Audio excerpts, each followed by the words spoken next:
Hello everyone, welcome to my new channel, That Lucid Dreamer. My name is Andrew Brackenbury, and in this episode I'm going to be taking you on a little journey about the fundamentals of mindfulness, meditation, and lucid dreaming. But first of all, thank you to all that have joined in and tuned into my channel. This channel being a direct response to a couple of requests made on a comment that I made on YouTube. At the time I was commenting on a YouTuber's review of the REMI sleep mask, and I had my own opinions about it, which some of you share, some of you don't, which is completely fine. We're all entitled to our own opinion. My thoughts being that the sheer consumer side of products such as the REMI sleep mask, etc., do not work. In my experience, I've tried them before. They give you nothing but headaches after a while. And lucid dreaming is basically a product of your sheer state of mind. There are people such as myself way back when I first discovered the concept of lucid dreaming. It was completely accidental. I found myself in a dream state. I suddenly became aware whilst in the dream state. I think my mind might have started to panic, and then I woke up, disappointed but interested. So, how did I get to a point where I could lucid dream successfully at the drop of a hat? And believe me, it's taken a few years to master that goal, I suppose. I first started off by meditating daily. Um, so, meditation is by far the most important fundamental of lucid dreaming. If you can successfully meditate, then you can successfully lucid dream. Meditation, in my opinion, in my experience, is quite literally lucid dreaming, but in reverse. You put yourself into a semi-dream-like state when you meditate, so you can focus on a an ulterior thought or subject, whilst pushing all the negativity out of your mind by you're focusing on one particular subject, and it quiets everything else. It takes a while to get to that point, because at first, when you first start meditating, it's a very difficult thing to do, because there are too many distractions. You're used to being distracted. For example, the television may be on, the radio may be on, there may be construction outside that you can hear, there may be people walking past your house, that you can hear a dog bark, just little things like that, little daily distractions, which find meditation quite difficult to do in the beginning. But once you get past the first steps of learning how to tune all those sounds and distractions out, you can then start building upon the very process of meditation. Now, what is meditation? Meditation is a practice of thinking deeply about a particular subject, or focusing on one subject for a period of time.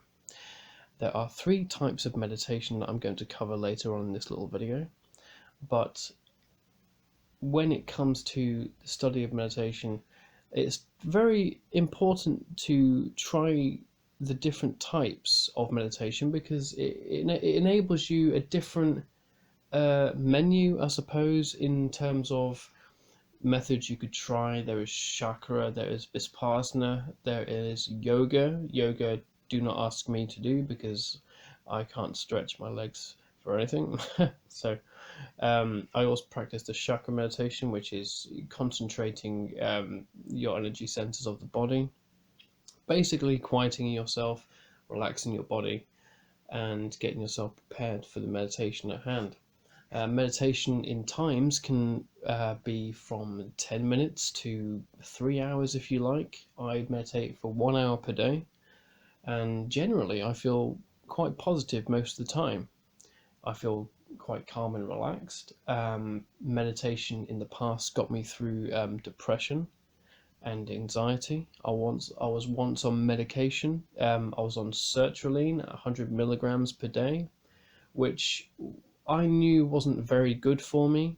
I felt calm and collected, but at the same time, I was very pathological into things that I thought and said.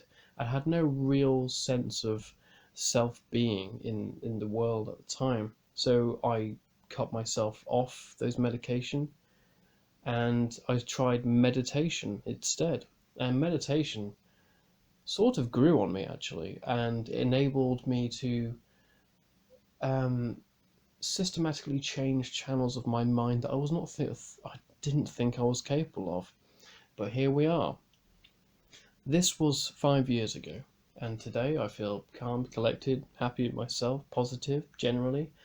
It's inevitable that some things in life can annoy you, but that's just being human. So how does this key in with lucid dreaming? Now, being able to successfully meditate is generally the same concept of lucid dreaming. Lucid dreaming is when you enter a sense of being self aware between the sleepfulness and the wakefulness of your mind in a sleep cycle. When it comes to hitting your REM sleep, it can become very, very difficult. Lucid dreaming is by far the easiest as you're about to fall asleep properly and as you're about to awake properly. Now, the key part of lucid dreaming is to pinpoint in your mind and be self-aware of that portion of the cycle. It's a little complex, and I wouldn't blame you if you're rolling your eyes or falling asleep right now. But they are the main types of ways in which to inhibit lucid dreaming into the sleep cycle. Now, when you think of lucid dreaming, you can almost envision the film The Matrix. Neo is brought out of the Matrix and then goes back into the Matrix by being plugged into it. And lucid dreaming is typically the same concept. Lucid dreaming has been studied by philosophers hundreds of years ago because they wondered what it was too. So, lucid dreaming in itself is a very healthy practice to get into because it's when you become completely in control of your dreams and you're self aware within those dreams, you ultimately feel unstoppable. There are no risks, but only reward. It's almost like you can control the universe itself. Excuse me while I shuffle my papers. I did make some notes for this podcast, and this is a little bit ad hoc of me, but okay, let's get into lucid dreaming, and then I'll discuss the different types of meditation with you as I referred to earlier. Okay, lucid dreaming is the acquisition of self-awareness when situated in the dream environment whilst between the wakefulness and REM portion of a sleep cycle. REM being REM, standing for rapid eye movement.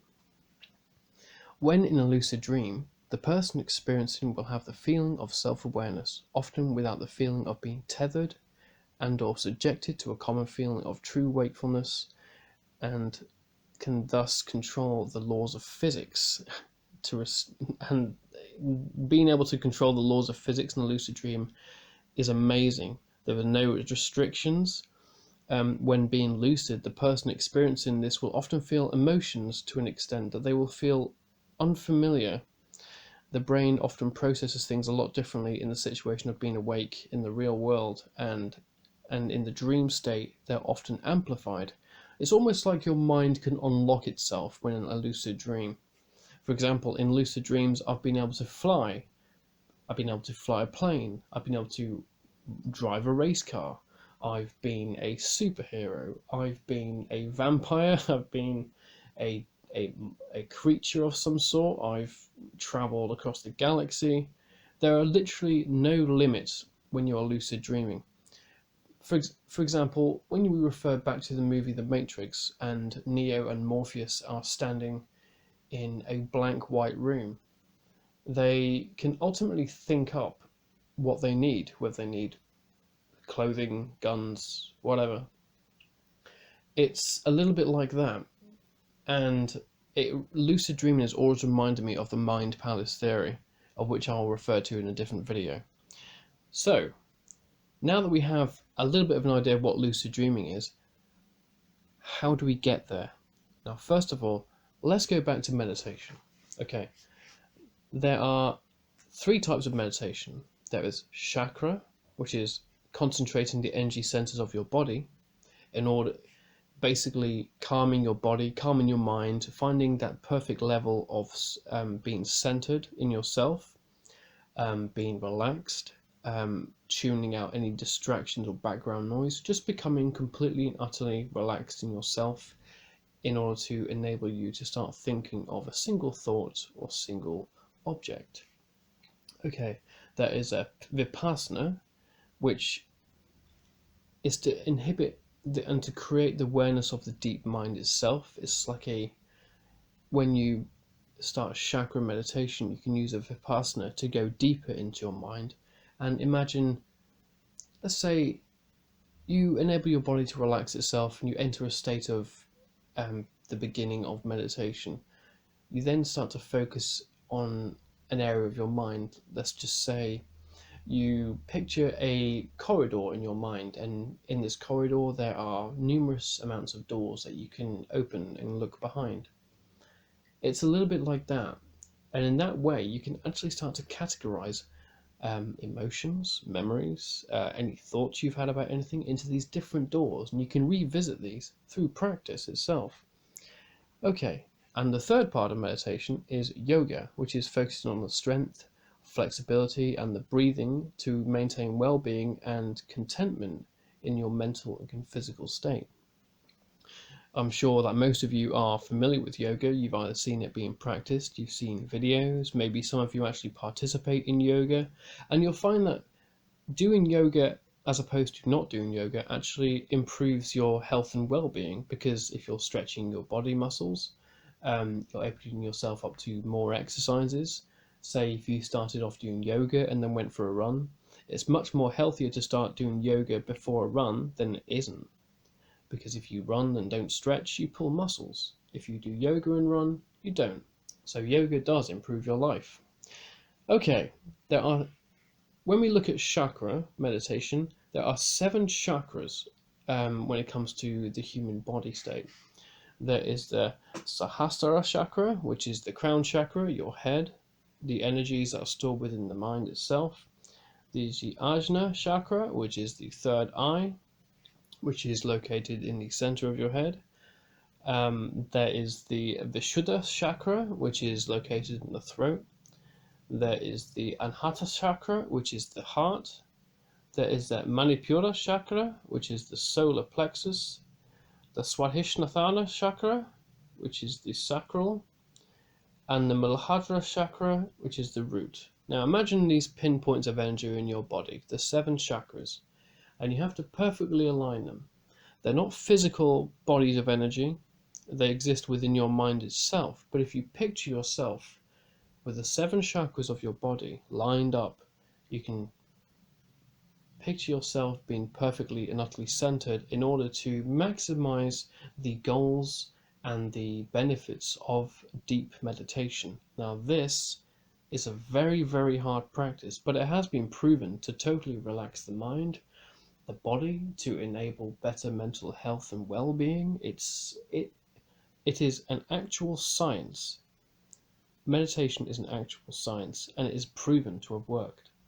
There are many people across the world, for example in India, in China, they all practice meditation, and I practice meditation, many people that I know have practiced meditation, and they all have the same opinion of meditation, and they just say it works, because it does. So these are some things that you need to sort of consider when it comes to meditation. The 7 chakras aren't completely important to meditation, but they are a fundamental part of meditation. Okay, so let me move on to the next portion of my notes. Okay, what is meditation by definition? Meditation by definition is the process of training your mind to better focus and redirect thought in order to achieve a calm and contented moral outlook. Most people who are well versed in meditation feel that it creates a better spiritual awareness of self and your surroundings. There are people who've meditated to a point where they believe to have astral projected. I've never actually experienced this myself. I'm not going to say either way whether it works or it doesn't, or it's an actual thing, but there are people who said they've meditated to a point where they've actually felt their spiritual selves leave their physical body, which I think is incredible, and I guess a physical form of lucid dreaming. Do you see how meditation and lucid dreaming come together? They're completely and utterly hand in hand. So, throughout this little podcast, I will be referring to either and the other together, because they do go hand in hand, like I say. Okay, why do we meditate, and what can it achieve? Meditation can create a better awareness of ourselves and focus on mental calm. It helps to reduce stress or anxiety. It can help to achieve contentment, both of which I've actually experienced myself. It can help us train ourselves to think more clearly and facilitate a newfound mental stability. Being able to quiet your mind actually helps you to think more logically about things as well. It's not all about sitting on a rock and saying Om. It's about quieting your brain and being able to retain information that you've acquired maybe during the day or before. I've used meditation to go back a few years ago to try and remember something that I've read and have done. And it's worked for me because if you can clearly think within your mind, you can remember pretty much anything. Now, note one thing: we never ever forget anything we've read or heard or seen. It's a case of distraction. If you can remove distraction and get to the very bedrock of the things that you remember, you can quite literally get to a point where you can never forget anything. It's a little bit like a photographic memory in a way that you can develop. Okay, meditation can give a boost to cognitive control and problem solving, and can be made simpler with a clearer mind. It can train the brain to relax with greater ease, and by extension, the body, which we've covered before. How often should you meditate, and for how long? Okay, right. Let's just say today you're going to start meditating as a result of this podcast. Right, how long should you do meditation for before you start getting more into it? My advice to you all is to start at the 1 to 2 minutes mark when it comes to starting out, just to get yourself opened up to it, to get yourself ready to participate into meditation. And then when it comes to, let's say you do 1 to 2 minutes per day to start, okay, and then the next week you might want to work up to 5 to 10 minutes per day, and so on and so forth, and then you can start to develop a plan of meditation. Okay. Basically, when it comes to meditation, you can meditate for as long as you like, depending on how much spare time you have, depending on how many distractions are around you. If there's no distractions and you're camping in a forest and all you can hear is nature, then that's, my opinion, the perfect place to do it. But if you can't do that, just focus on coming up with a little meditation plan, 1 to 2 minutes per day for the first week, maybe 5 to 10 for the next week, and so on and so forth. And just build yourself up very slowly. Don't try and rush into it, because it starts to weigh on you a little bit. And if you feel that you need to rush into it, then you feel pressurized, I suppose, and therefore you won't be able to concentrate, because you've got that little bit of anxiety of, oh no, this is not going to work. So start off small and go bigger. Okay, so when it comes to positions of meditation, there are several positions of meditation. You can sit up, you can stand up, you can lay down, which is known as corpse pose or savasana. Excuse my pronunciation, I've never been good with it. So yeah, the savasana is the corpse position, which is laying down to meditate. You can sit on a chair in a quiet room. That's perfectly fine. You don't have to sit cross-legged or hold your hands out or anything. If you feel like you can do that, or you want to do that, then by all means do that. But I often find that sitting in a chair or maybe laying down as a form of meditation is the best way, because I feel the most comfortable. But whatever you feel comfortable doing, by all means, find your own method. Even lay on your front, lay on your side. Just try different ways of doing it. The more relaxed you are, the more easy it will be to meditate. That's the golden rule. It's about relaxation of the mind and body. If you can't relax your body, then your mind will suffer. That's just how it is.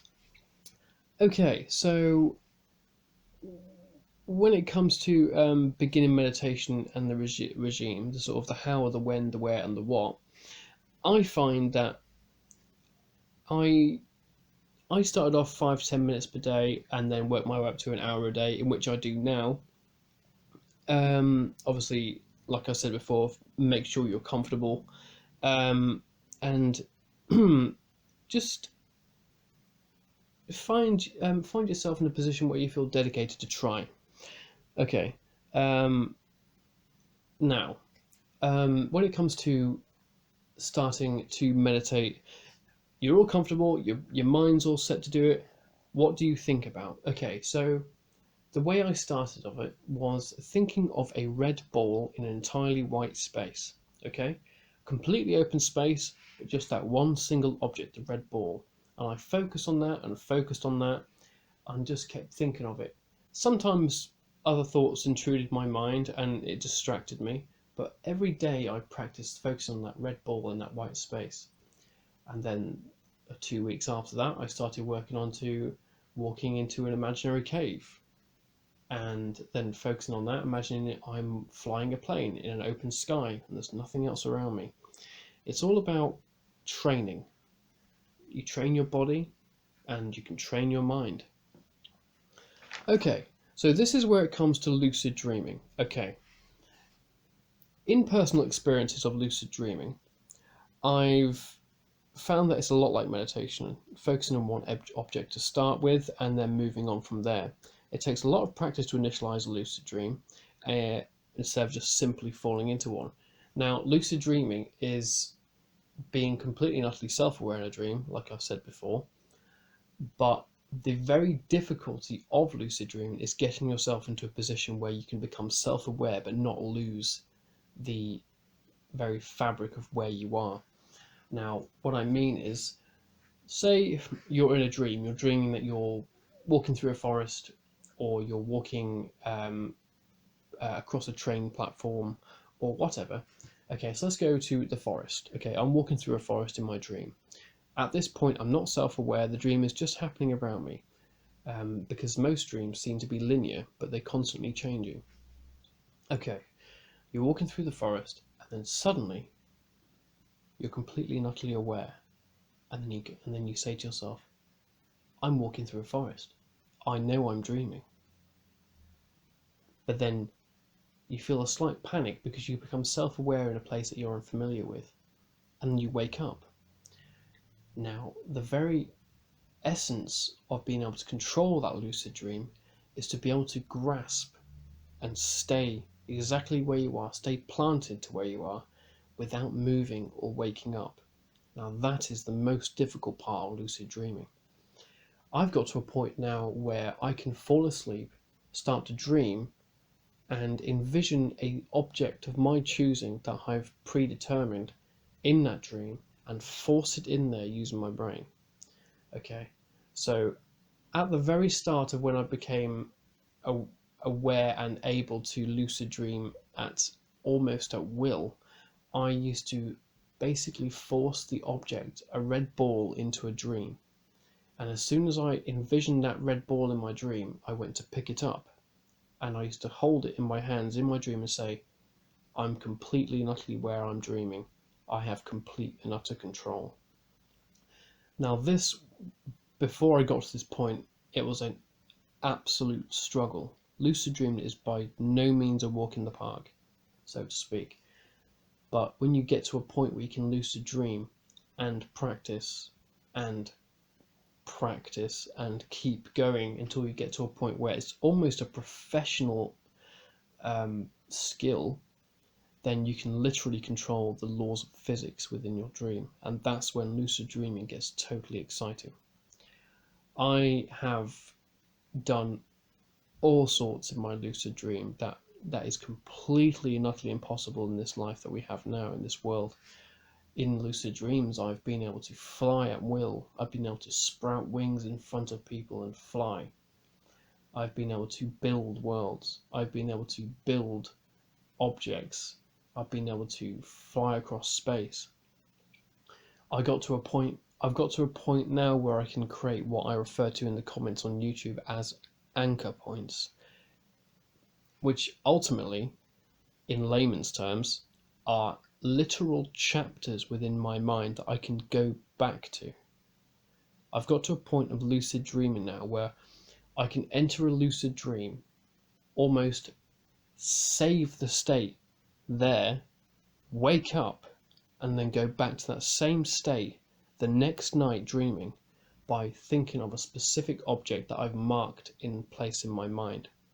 Now, this sounds far-fetched to most of you, and I totally agree. If somebody was talking to me on a podcast about doing that, I'd think they're a little bit loopy. Sometimes I think I am, but I know that in my mind that I've got to that stage. That is when lucid dream becomes exciting, because if you can literally control not just the lucid dream, but in the way you can get back into the same lucid dream and continue from there, then it gets very, very exciting. Okay, I'm going to move on to the next notes. Okay, often in the first instance of a lucid dreaming experience, a person may spontaneously get the feeling of self-awareness and their consciousness will come into play. This is the portion of your mind that starts to almost panic because you know you don't belong in this dream and you know that you should be awake in the real world. Right, the trick is to really grasp onto that. Okay. This can often lead to feelings of unease and unfamiliarity, in which the mind will tell the body something isn't right and wake the body up. This, when you go to sleep, a chemical is induced into the body which paralyzes you in order to sleep safely without acting upon your dreams. Sometimes those things don't quite communicate properly, and that's when we get sleep paralysis, which I'll cover in a couple of minutes. This happened when it comes to something isn't right and the mind waking the body up. This happened in the early days of my own experiences. My body used to almost panic and get to a state of unease and unrest. Okay, let's look at the process or events leading to a lucid dream. Okay, you go to bed, you begin your first sleep cycle, which is light sleeping and still aware of your surroundings.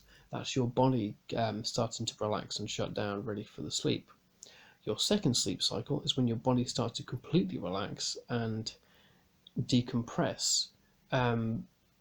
Decompression occurring mainly in the spinal area. And you'll actually notice that you're a lot taller, not a lot taller, but taller when you wake up than in the morning, as opposed to when you go to sleep at night because of sheer stresses on the body during the day. That's the decompression of the body. And then you hit the REM sleep cycle, the rapid eye movement cycle, which is the halfway between the Goldilocks zone, if you will, of a lucid dream, because that's when your mind starts to shut down to go to sleep. And then between that time and the next sleep cycle, which is the mind and body starting to wake itself, between the REM portion of your sleep and the last cycle of your sleep is the Goldilocks zone of lucid dreaming. Now, when you become completely silent in the brain, when you start to fall into a REM sleep, that is the opportune moment in which you need to force your power object in, that I refer it to as the power object, into your dream state to then become self-aware. You need to predetermine this power object, and you need to almost envision yourself touching that object, and that is the absolute Goldilocks zone of a lucid dream. Any other portion of your sleep cycle will be very, very difficult. The lucid dream occurs mainly between the REM portion of your sleep, rapid eye movement, and the last cycle of your sleep, when your body starts to become aware of the surroundings again, starts to wake, to ease you back into full consciousness again. The last sleep cycle being you waking up and the complete wakefulness. So as you can see from what I've said, between the REM and the REM sleep cycle and the last sleep cycle of your complete and utter sleep cycle process is the ultimate Goldilocks zone of a lucid dream. Okay, so what happens when you start to wake up during a lucid dream? Okay, Now, there are a few things that can, well, there's a couple of things that can happen. One, you can totally wake up and you would have briefly lucid dreamt, and that would have been a sign of progress, which is good, which is what we're aiming for when it comes to lucid dreaming. Or you can incur a state of sleep paralysis. However, I will go into sleep paralysis a lot more in a later video. And so hopefully within this introduction to mindfulness, meditation and lucid dreaming, you can take a few things away from this, maybe put a few things into practice, and I will go into these topics in a little bit more depth in the next videos to come. So, I've been Andrew Brackenbury, that lucid dreamer. Thank you ever so much for listening to this podcast on YouTube, and don't forget to comment, like, subscribe, and share with your friends. So yes, thank you very much, and goodbye for now.